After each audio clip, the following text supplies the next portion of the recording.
All right, guys, so we are back. So as I was saying previously, is that we find the probability of getting a jack, which is 4/52, find the probability of getting a diamond, which is 13/52. Now, we would have to add those two probabilities. And then we have to find the product of the same two probabilities. So in one scenario, we add them. The next scenario, we multiply them. So when we work out the sum of the two of them, we get 17/52. When we work out the product, we get 1/52. And now we find the difference. We subtract the 1/52 from 17/52. We get 16/52. If we simplify this by canceling it down, we'll get 4/13 rather. And if we're dividing the 4 by 13, we'll get the decimal equivalent to be 0.308. All right. And this would give us now the probability of a jack or a diamond or a jack of diamond. So that is how we calculate the probability for a non-mutually exclusive event. Now, I am hoping that by now it would be clear in your mind or in your minds what's the difference with all of the different event types and how you approach them. So you have mutually exclusive events, you have non-mutually exclusive events, and you have independent events, and you have dependent events. So for each of these scenarios, you should be familiar, should be aware of what is happening in these events and how to calculate them. So raise your hands if you are comfortable with all the events so far.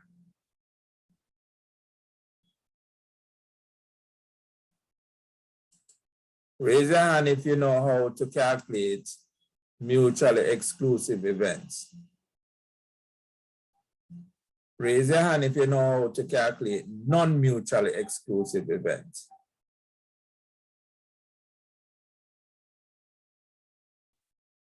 Only 2 persons know how to calculate non-mutually exclusive events. This way, are you clear with non-mutually exclusive events? All right. Now, raise your hand if you are clear on how to calculate independent events.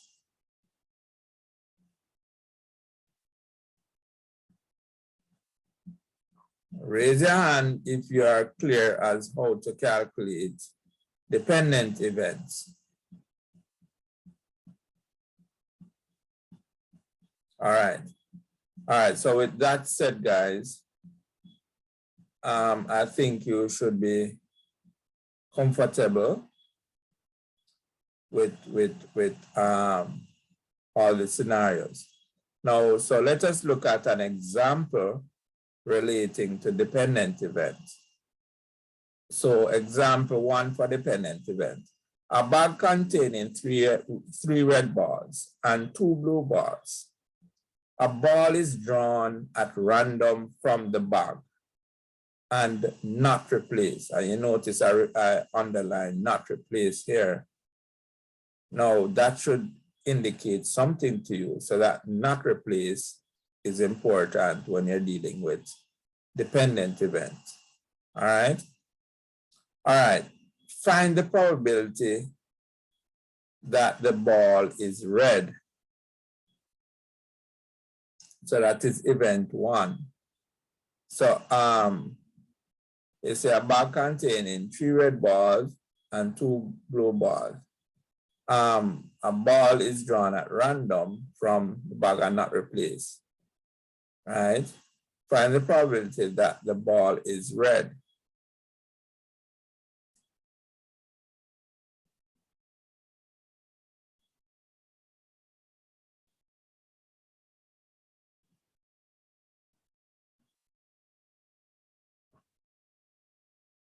All right, so in terms of being a dependent event, then what we really want is two subsequent events.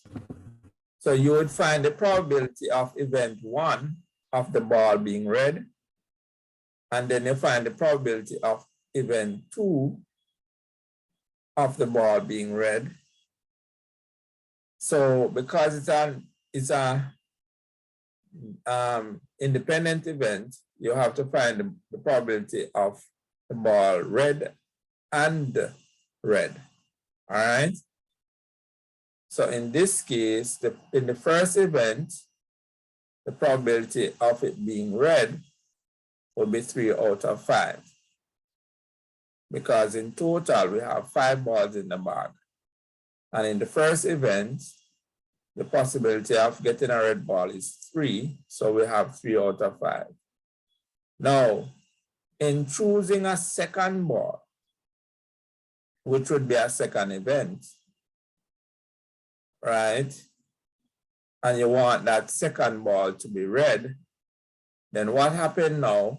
Because you had drawn a ball in the first event and did not replace it, the total now reduced to 4. And in the second event, you will find that the probability now will reduce because you would have drawn out, you would have drawn a ball from in the first event. So what that essentially would have done, because you would have chosen a red ball from the first event, then you would assume that if you draw a red ball from the first event and don't replace it, then in the bag now, you would only have now 2 red balls remaining. And so the probability of drawing a red ball in the second event would only be 2 out of 4. So the total ball would reduce by 1, so from 5 to 4, and the red ball would reduce by 1, because let's say you took out 1 red ball in the first event, then what would remain in terms of red ball in the second event would be only 2. So in this case, the probability of event 1 is 3 over 5, probability of event 2 is 2 over 4. And so the probability of red in the first event and red in the second event is simply the product of the 2 probabilities. So you would have the probability of event 1, 3 over 5, times the probability of event 2, which works down to a half, because 2 over 4, when you cancel it down, you get a half. So you multiply 3 over 5 times a half. You would say 3 ones 3 in the numerator, give it 3, and 2 5s 10 in the denominator. So you get 3 over 10. So that's the probability of drawing a ball, choosing a ball that is occurring in two events. So you have the first event, then you have a subsequent event. The first event is 3 over 5 for the probability of a red ball. Subsequent event is a half. Then you find the product of the 2 probabilities to get the probability of a red and a red in both events, right? And that will work out to 3 over 10. And if you divide the 3 by 10 in decimal, you get 0.3. Is that clear, guys? Raise your hand if it is clear. All right, good. All right, moving along. Here again, we have a second example. So here we have a bag contains 5 white balls, 3 black balls, and 2 green balls. A ball is chosen at random. That should be at random. It should be a separation at random from the bag and not replaced. The 3 balls, all right, the 3 draws, in 3 draws, find the probability of obtaining a white ball, a black ball, and a green ball in that order. So in the first event, you want to find the probability of a white ball. The second event, you want to find the probability of a black ball. And the third event, you want to find the probability of a green ball. So in all three events, you want the probability of white and black and red. Is that, sorry, white, black, and green. So is that clear what it is that we're trying to find out here in terms of the probability? Now, the fact that you see not replaced in the question, that is an indicator that you're dealing with what kind of event? Independent or a dependent? All right, so it is a dependent event. So in that case, you have to consider that every time for each event, what you have done in the event before will affect what happens in the event after. So now you have to follow closely what is happening. So in the first event, the probability of a white ball, we notice that in total, in the first event, we'd have a total of how many balls? We'd have a total of 10 balls, because we would add the 5 plus the 3 plus the 2, give you a total of 10 balls. And what would be the probability of a white ball? Now we know we have 5 white balls in the bag in event 1. So the probability of getting a white ball is simply just 5 out of 10. Now, in the second event now, we know that the white ball would have reduced by 1. So, but we are not concerned about the reduction of the white ball. We also know that the total would reduce by 1. So instead of having 10 in total now for the second event, we have now 9 because we would have taken out 1 ball in the first event. Now, we can assume that now the 3 black balls are still in the bag because the first event has to do with the probability of a white ball, so it doesn't affect how many black balls remain in the bag afterwards. So the amount of black balls that would be in the bag in the second event will still remain 3. But the total number of balls now would reduce by 1, which becomes 9. So we reduce from 10 to 9. So it means that the probability now for a black ball would be just 3 out of 9. Now that would be event 2. Now, event 3 now, now we would have taken a ball out of the bag when we do event 2. So that would reduce the 9 ball that was in the bag to now a new total of balls, which is 8. And now we're trying to find the probability of a green ball. So in these 2 events that happened before, we were finding the probability of white ball and black ball. Now we are finding the probability of a green ball. Now the green ball is, the number of green ball was not affected based on the first 2 events. So the number of green balls in the bag would still remain to be 2, but now the total number of balls would reduce to 8. So the probability of a green ball is just simply 2 out of 8.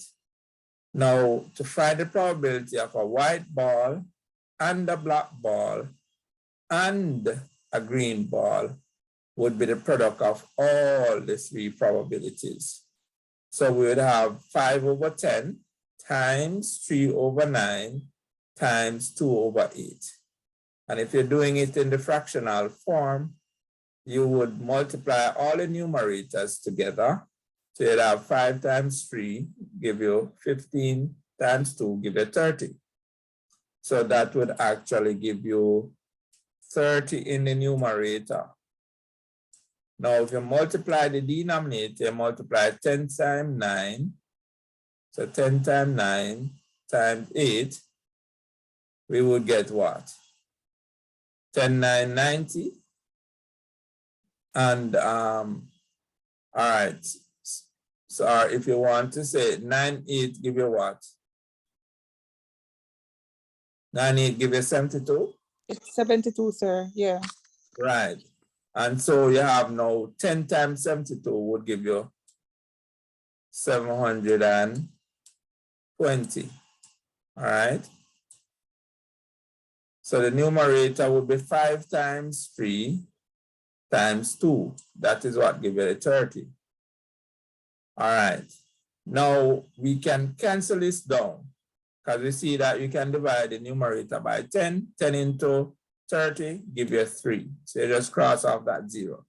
10 into 720 give you 72. You cross off that 0. So once you're canceling by 10, you're just crossing off a 0. Now, can 3 go into itself and can 3 go into 72? All right, 3 into itself goes 1. Now 3 into 7 goes 2 times and remainder 1. So you will get 2. Now the remainder 1, you would carry it now to this. So it's a 7 into 72. You carry the remainder and add it here, and this becomes 12. So 3 into 7 goes 2, remainder 1. You put the 1 beside the 2 here. And then now you say 3 into 12 goes 4. And so that would reduce to 1 over 24. And if you want to calculate that in a decimal form, you divide the numerator, which is 1, by 24, and you will get 0.042. Is that clear to everyone? Raise your hand if it is clear. Clear as crystal or as mud.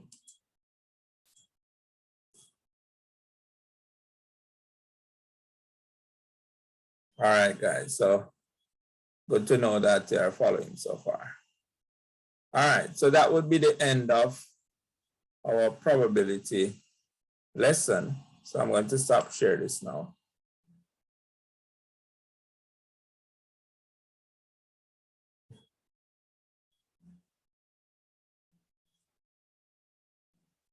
All right, let me see if I can share our next lesson. All right, so our next lesson we're going on to now will be solutions of triangles. All right, so we don't really have a lot of time remaining for the class, but I'm going to just start off by introducing this topic. And so next week we will continue on this topic. So we are looking at solutions to triangles. Now, I can safely assume, I should be able to assume that all of you are familiar with what a triangle is. So can anybody give me a definition for a triangle?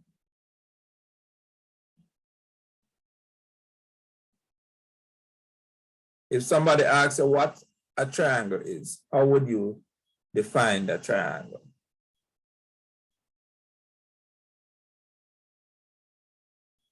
Sir, figure with 3 sides.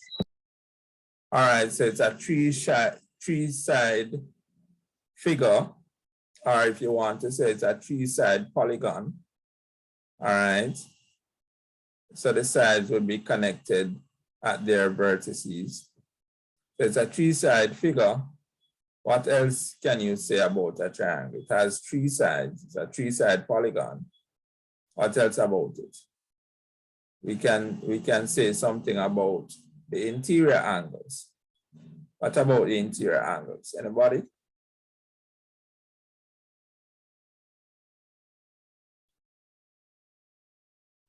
What would be the sum of the interior angle of a triangle? If you add up all angles within the triangle, what would you get? Sir, 180 degrees. You will get 180 degrees. 180 degrees. Is that clear to everybody? Everybody is familiar with that? All right, so what we want to start off looking at before we jump to solving any problem with triangles, we want to look at the standard notation for triangle. And I would have mentioned before that the word notation just simply means symbols or symbol. So the standard symbol that we're using in triangle, and first and foremost, we look at this shape. Now for the triangles, we know that it has 3 sides and 3 angles. And where the sides are connected,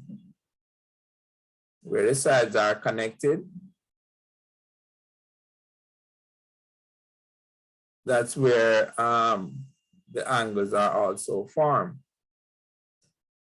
Now the sides are labeled with common letters. And where the sides are connected, we call those, for one, where 2 sides are connected, we call that a vertex. So the sides connected at this point A would be labeled A. That means we have the vertex A where the 2 sides at A are connected.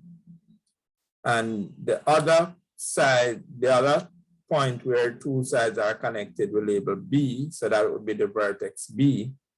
And the other side where we have 2 sides connected, we would have the vertex C.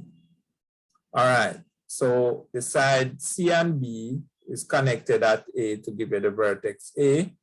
The side C and A is connected at B to give you the vertex B.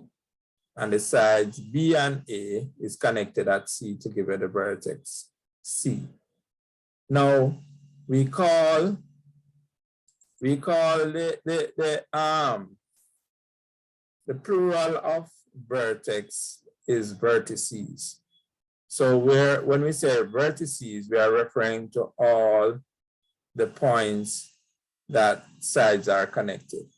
All right, so we know what a vertex is, and we know the plural for vertex is indices, and we know what the sides are.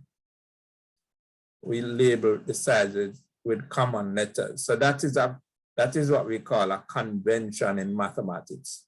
Now, what we mean by convention is not convention that you go when you go to church and you go to a convention. That's not the convention we're referring to when we're talking about convention in mathematics. Convention in mathematics is a way in which mathematicians like to do a particular thing. All right. So in this scenario of labeling a triangle, the way in which mathematicians label the triangle is the way of labeling the sides with common letters, labeling the vertices with capital letters. So there's a special way in which they do it, and the special way in which they do it is called a convention, because every mathematician will label it in the same way. So you have to follow the same convention when you're labeling triangles based on how they are this triangle is labeled here. So let us look a little bit more on the convention. Now, I had mentioned that a triangle has 3 angles and 3 sides. Now, let me just define for you what an angle is. But before I define it, I want to hear your views or your definition for what an angle is. So let me get a definition from, let me ask Mr. Lamar, what an angle is, Mr. Lamar, by definition, what can you say an angle is?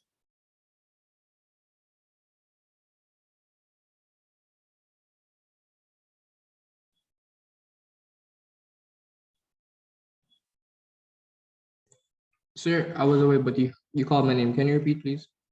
I was asking you to give me a definition for angle. What is an angle? Sir, Something that forms when two lines meet. How would you describe what forms?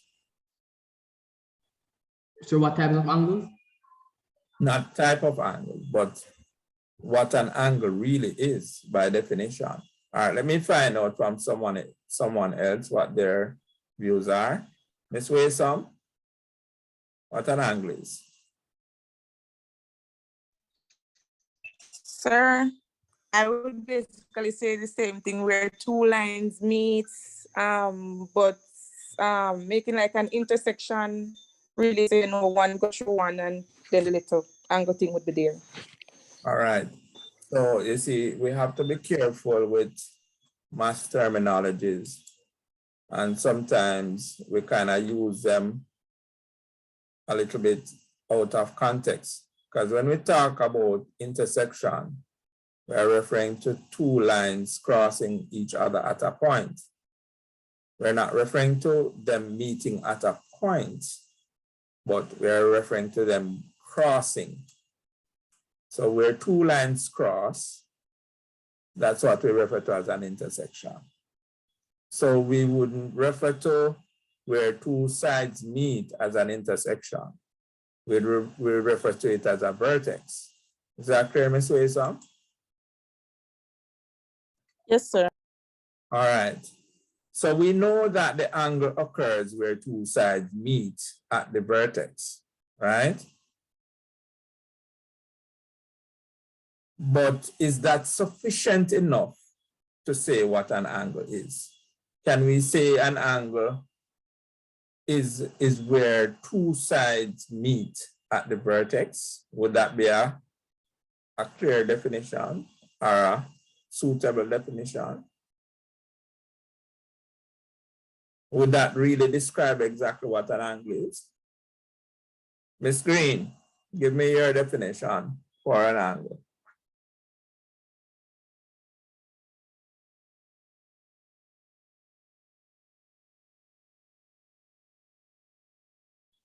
Are you there, Ms. Green?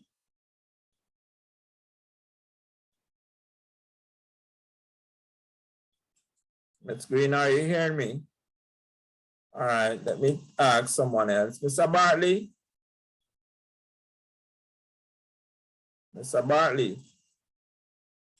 are you hearing me? Is it that you're hearing me and refusing to answer? Ms. Cavero, are you there? Sir, I don't know a suitable definition. All right, fair enough. And that is okay, guys. You may know or you may not know.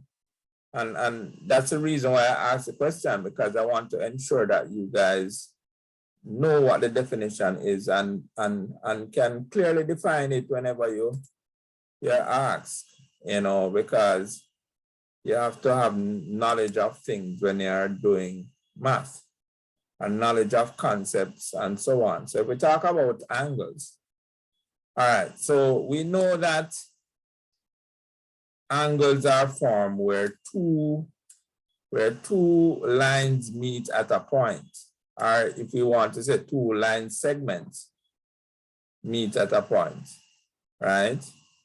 We know angles are formed there, but how would we define what the angle is? Now, to define what the angle is, we have to really know what the angle really means. All right. So if we're measuring angle between two lines joined at a point, how do we know when we have a small angle as opposed to a large angle? Can anybody answer that? Sir, repeat, please. If we are measuring angles, how do we measure angle? And how do we know when we have a large angle as opposed to a smaller one?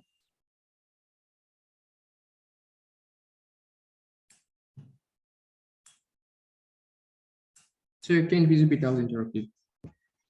How do we know when an angle is small as opposed to when it is large? Sir, sir, I thought the difference between acute and obscene. No, we're not talking about what But they're. We are saying, how do you know when you have, how can you determine a smaller angle different from a larger one? What's the difference? Sir, you can look on the closeness between the adjacent lines. All right, so you say closeness. Yes, sir. And I would refer to it as opening, because remember the two lines join at a point, and the point is like a pivot where the two lines can open, right? So if we are opening the two lines, now the two lines, if they are flat on top of each other, right? If the two lines are flat on top of each other, what would be the angle? 180 degrees. All right, so that would be a straight line in the whole context, but this is not a straight line now. This has to do with two lines. One is flat on the other. And so we are trying to find out what is the angle between these two lines.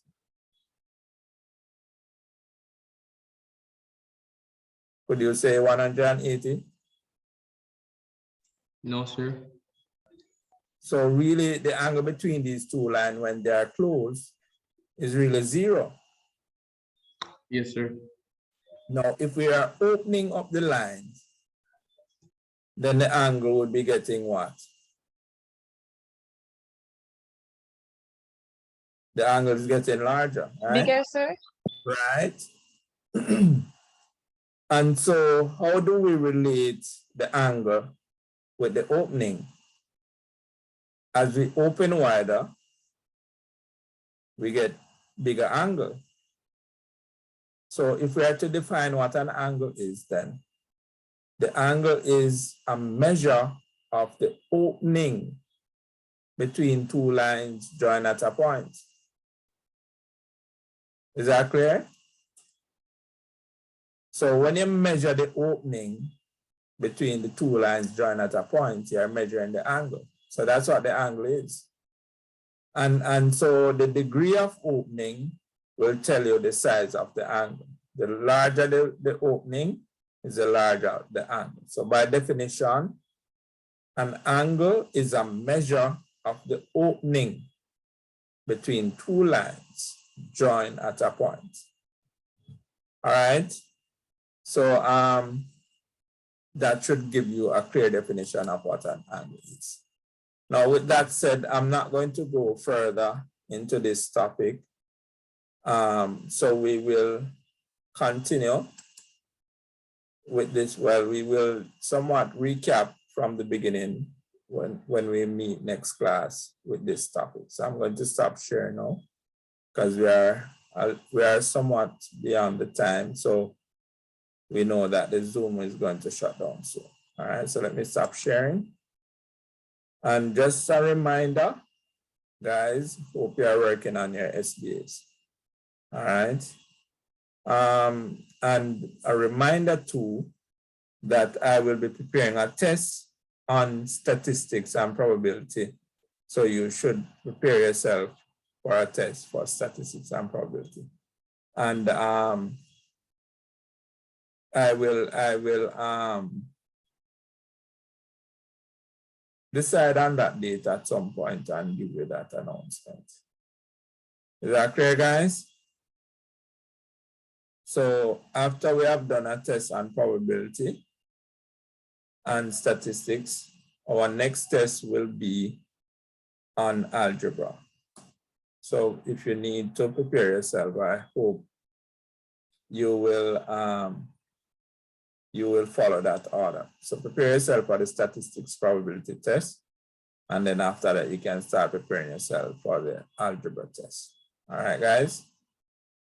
All right, so I'm going to stop